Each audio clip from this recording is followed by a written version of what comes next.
Ils sont 4 désormais à être repassés dans l'Atlantique. Le dernier en date, c'est Alex Thomson, qui a enfin franchi le Cap Horn en solitaire. Attention aux Britanniques, il ne fait pas de bruit et ne possède qu'une journée et demie de retard sur les deux leaders, François Gabard et Armel Lecléache, dont les intentions commencent à se dessiner dans la remontée de l'Atlantique. Il y a des stratégies qui sont un peu différentes. Je pense que Armel est un petit peu plus proche de la route directe. Qu'est-ce qu'il a dans la tête? Je ne sais pas tout. J'imagine qu'il veut se laisser un peu plus d'options possibles, de cartes entre les mains. J'ai mon schéma stratégique qui est en tête, et puis je sais qu'à chaque nouveau fichier météo, j'ai de nouvelles informations, et dans la philosophie générale, j'ai à peu près ma trajectoire qui est bien calée, et qu'on va essayer d'ajuster la stratégie au fur et à mesure.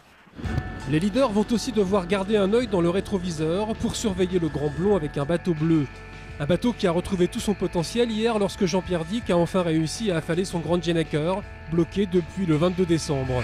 Ici on est en haut, et effectivement ça fait haut. Voilà. L'ascension dans le mât a été périlleuse, mais la pièce défectueuse a pu être remplacée. Bernard Stamm, lui, a obtenu que son cas soit réexaminé par le jury, dont le président Bernard Bonneau s'est exprimé à la mi-journée.